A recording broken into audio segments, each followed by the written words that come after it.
राजीव जी, राहुल गांधी की इस यात्रा से वो लोग परेशान हैं जो फिरका प्रस्ती की राजनीति पर उनकी राजनीति निर्भर है।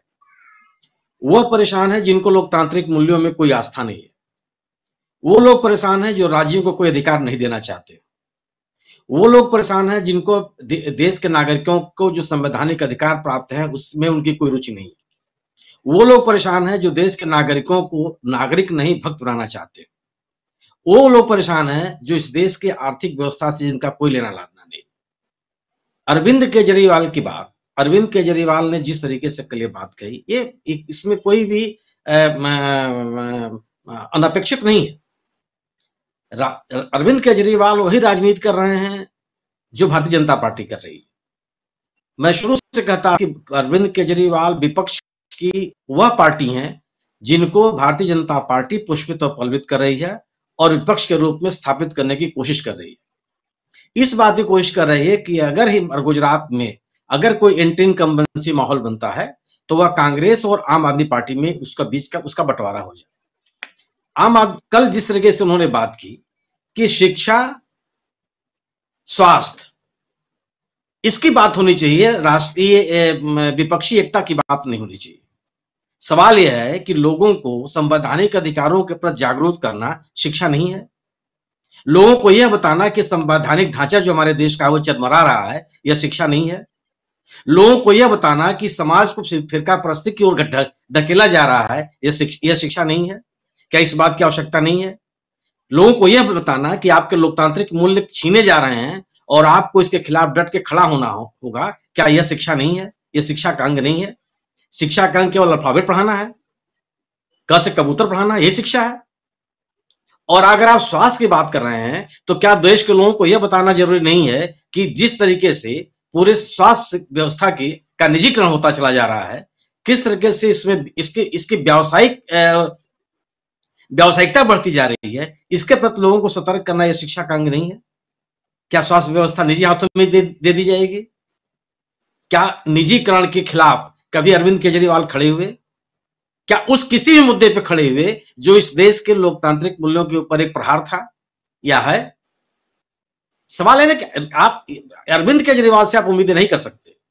और मैं तो बार बार ये कहता हूं राजीव जी कि चुनाव के पहले नेता कौन होगा, कौन आएगा, कौन जाएगा, इसकी बात ही नहीं करनी है।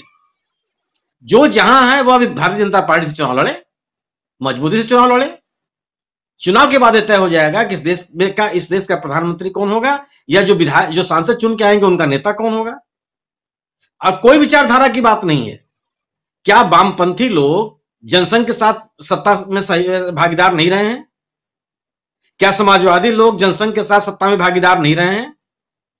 कांग्रेस को छोड़ करके इस देश की कौन सी राजनीतिक पार्टी है जिसने जनसंघ और भारतीय जनता पार्टी को बढ़ावा नहीं दिया, जिसने उन नेताओं के साथ मंच नहीं शेयर किए? एक पार्टी का नाम बताइए। केवल कांग्रेस ऐसी है जो किसी भी स्थिति में रही हो उसने भारतीय जनता पार्टी या जनसंघ का कभी सहयोग नहीं लिया, किसी मुद्दे पर सहयोग नहीं लिया। तो यह जो राहुल गांधी की यात्रा है, राहुल गांधी की यात्रा से ऐसे ही तत्व विचलित है। और जिनको इस देश के लोकतांत्रिक व्यवस्था में आस्था है, आजादी के नायकों ने जो लोकतांत्रिक मूल्य हमको दिए, जो जीवन मूल्य हमको उन्होंने दिए, जो राजनीतिक सोच हमको दी, उसके प्रति जिनका विश्वास है वो राहुल गांधी के समर्थक राहुल गांधी ही तो काम कर रहे हैं। राहुल गांधी की यात्रा से कांग्रेस कितनी मजबूत होगी नहीं होगी, मैं खुद कह रहा हूं कि मैं इस बात से बहस नहीं करना चाहता। लेकिन अगर इस देश का राजनीतिक पर विमर्श बदलेगा तो निश्चित रूप से वो राजनीतिक तत्व मजबूत होंगे जिनका लोकतांत्रिक मूल्यों में आस्था है, जिनका सर्वधर्म भाव में आस्था है, जिनको सांप्रदायिकता से कोई लेना लादना नहीं है। क्या अरविंद केजरीवाल अपने आप को यह कह सकते हैं कि वो नेता हैं? अगर आप अल्पसंख्यकों की बात करने में आपको डर लगता है, आप किसी मोर्चे पे खड़े होकर अपनी बात कहने की हिम्मत आपके पास नहीं है और आप एक राजनीतिक दल को चुनौती दे रहे हैं, जो बात करने का उनका ढंग था कल के कार्यक्रम में, आप उसी को देख लीजिए राजीव जी। वो कोई गंभीर राजनेता उस तरह से बात करता है। देश की प्रमुख चुनौतियों के बारे में वहां उपस्थित लोग और वहां के पत्रकार आपसे सवाल पूछ रहे हैं और आप जवाब क्या दे रहे हैं और किस तरीके से जवाब दे रहे हैं। तो ये अरविंद केजरीवाल कोई इस देश की राजनीतिक दिशा थोड़े तय करेंगे। अरविंद केजरीवाल के साथ दिल्ली की ही जनता कितनी है, इसको ही आप देख लीजिए कि विधानसभा चुनाव में क्या होता है और लोकसभा के चुनाव में क्या होता है। तो इतनी बड़ी स्थिति वो नहीं है। और जयराम रमेश ने जो केरल के बारे में बात कही, बिल्कुल मैंने सही कहा। मुझे आप ये बताइए राजीव जी, आप इस एडिटर इन चीफ हैं और इस कार्यक्रम के संचालक हैं। अगर हमें आपकी योग्यता में संदेह हो जाए और हम लोग मान लें सभी पांचों लोग कि आप इस कार्यक्रम का संचालन नहीं कर पाएंगे, तो हम लोग यहाँ आएंगे क्या? कभी आपका फोन नहीं उठाएंगे, आने की बात तो छोड़ दीजिए। अगर कांग्रेस अपने आप को आज के राजनीतिक दौर में प्रासंगिक नहीं रखेगी तो कौन पूछेगा उसको? कौन सा राजनीतिक दल उसके पीछे खड़ा होने या उसके साथ, पीछे छोड़ दीजिए, साथ खड़ा होने के लिए तैयार होगा? कोई मतलब है क्या? अगर उन्होंने कहा कि हम अब कांग्रेस को मजबूत कर रहे हैं, सही बात, हर राजनीतिक दल अपने आप को मजबूत करता है। आप उसको मजबूत करने में सहयोग करें चाहे मत करें। विपक्षी दलों के संगठन को, एकता को मजबूत करना कांग्रेस को मजबूत करना थोड़े है, बीजेपी को कमजोर करना है। बीजेपी को कमजोर करना इस देश के उन सभी लोकतांत्रिक शक्तियों को मजबूत करना है जिसको लोकतंत्र में आस्था है और जिनका फिरका परिस्थिति से अविश्वास है। इसकी बात हो रही है ना। अगर केरल में 8 दिन चाहे 18 दिन चाहे 28 दिन, कितनों भी दिन राहुल गांधी वहां घूम रहे हो, इस देश के ही तो अंग है वो। आप उसको अपने ऊपर चुनौती क्यों मान रहे हैं? और क्या आप इतने सालों तक वहां सत्ता में रहने के बाद एक आदमी के पैदल चलने से आप हिलने लगे? तो बिल्कुल सही बात है कि अगर हम अब मजबूत नहीं करेंगे तो कौन किसके पीछे खड़ा होगा। और राजीव जी, मैं सम्मानित प्रधानमंत्री जी को उनके जन्मदिवस के ऊपर बधाई देता हूं। और रोजगार का सवाल तो बात मत कीजिए। आप चीतों को रोजगार मिल गया, इतनी दूर से ला करके उनको रोजगार दे दिया गया। उनको रख रखाव के लिए कितने लोगों को रोजगार मिला है, आप इस तरह से उस बात को देख ही नहीं रहे हैं। लेकिन राजीव जी, चिंता किस बात की होती है? देखिए, मैं अगर कोई असत्य बात कहूं, गलत बात कहूं, चलेगा। अमलेंदु जी भी कोई बड़ा गलत बात कह दें, वो भी चलेगा। जयशंकर जी भी कोई बात कह दें, चलेगा। हम लोग सीनियर लिए समाजवादी आदमी है, कुछ मुंह से निकल गई। लेकिन अगर आप कोई बात गलत कहने लगेंगे एडिटर इन चीफ होकर के, तो बात नहीं चलेगी। अगर इस देश के प्रधानमंत्री यह कहते हैं कि चीतों के खत्म होने के बाद कभी कोई प्रयास नहीं किया गया, क्या बात है साहब? क्या या इस देश के लोग इतने जाहिल हैं जिनको इस देश वर्तमान कुछ भी नहीं पता है? कोई क्या जो जहां से उन चीतों को लाए हैं, नामीबिया के नागरिक है सभी, क्या यहां रहने वाले? ये लोगों को पता नहीं है कि 2009 में ही इस बारे में पूरी कवायद हो गई थी। क्या इस देश के लोगों को ये पता नहीं है कि सर्वोच्च न्यायालय के हस्तक्षेप के कारण परियोजना लागू नहीं हो पाया था? आप कितना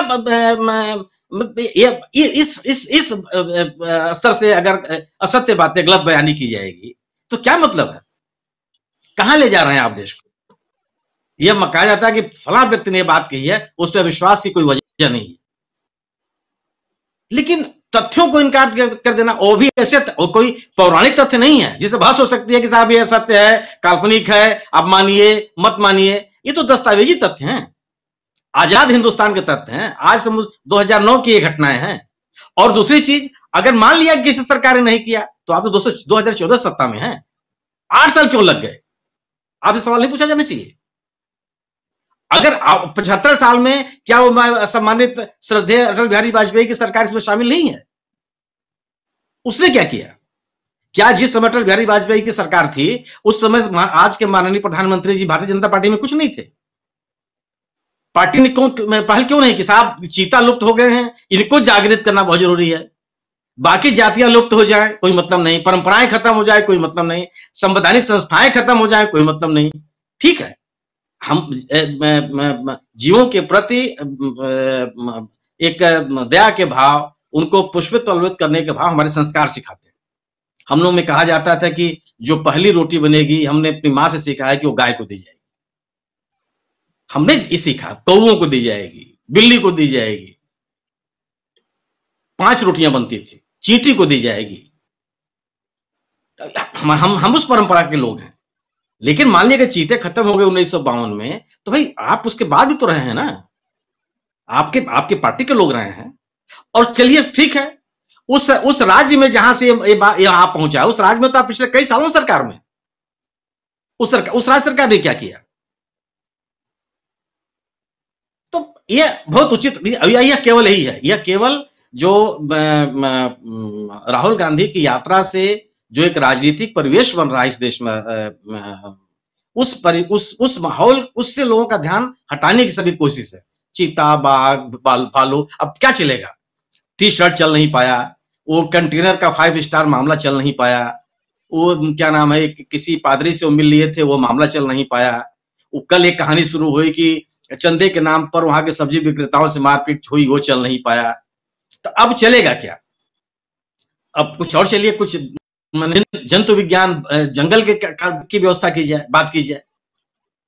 डरे हुए वही लोग हैं राजीव जी, जो लोग, जिन लोगों को इस देश के लोकतांत्रिक मूल्यों में आस्था नहीं है और जिनको शॉर्टकट चाहिए, हर इन व्यक्तियों को शॉर्टकट चाहिए। आप मूल्यों के साथ जीवन इतना आसान नहीं होता है राजीव जी। अगर आप अपने जीवन मूल्यों के साथ जीना चाहते हैं तो तमाम तरह की परेशानियां होंगी।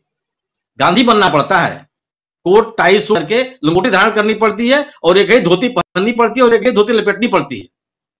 और इसके लिए इस बंदे इतने साल के सालों, कई वर्षों में केवल एक ही गांधी पैदा हो पाए, कई गांधी पाए हम लोग। ये स्थितियां नहीं होती हैं। आप जिस तरह की आप मैंने ये लोग ये चर्चा कर रहे हैं, इसलिए मैं तो मुतमईन हूं राजीव जी कि इस यात्रा से इस देश का राजनीतिक विमर्श बदलेगा, और जब इस देश का राजनीतिक विमर्श बदलेगा तो निश्चित रूप से वो ताकतें मजबूत होंगी जिनको इस देश की लोकतांत्रिक परंपराओं में विश्वास है, उन मूल्यों में विश्वास है जिनके लिए हमारे देश के नायकों ने बलिदान किया है। जी राजीव जी, बिल्कुल सही कह रहे हैं आप। और बहुत सारी बातें